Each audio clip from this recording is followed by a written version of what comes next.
চোখের অবস্থা ভীষণ খারাপ। দেখো চোখে কি হয়েছে বুঝতেই পারছি না, মানে হয়তো ঠান্ডা থেকে হলো না কি থেকে হয়েছে, চোখটা এরকম হয়ে গেছে। আর এদিকে দেখো, কি খাচ্ছ তুমি?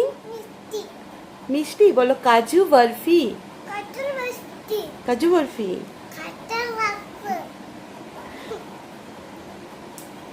তো আমার চোখের অবস্থা তো তো এই অবস্থায় আমাদের রান্না করতে হবে, কারণ আমরা হচ্ছে মহিলাগণ, আমাদের কোনো ছুটি হয় না, আমাদের কোনো রেস্ট হয় না, কারণ আমাদের শুধু দায়িত্ব পালন করে যেতে হয়। আর বরাত যদি ভালো থাকে তাহলে বুড়ো বয়সটা একটু সুখে, মানে সুখে কাটানো যায়। কিন্তু এরকম মনে হয় কার কজন, আমার তো অন্তত কপালে নেই, যার যার আছে আছে, আমার চোখের সামনে অনেকেরই আছে দেখি, কিন্তু আমার নেই।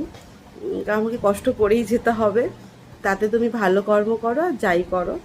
তো অবভিয়াসলি ভালো কর্ম করার চেষ্টা করি, কারণ হচ্ছে নিজের কাছে পরিষ্কার থাকাটা সব থেকে, নিজের কাছে পরিষ্কার থাকলে সুস্থভাবে বাঁচা যায়, মানে নিজের কাছে নিজেই ভালো থাকা যায়, সুস্থ থাকা যায় মানসিকভাবে, কোনো চাপ থাকে না। তো দেখো চোখটা একটু ছোট হয়ে গেছে, একটু বড় হয়ে গেছে, মানে খুবই অবস্থা খারাপ লাগছে আমার।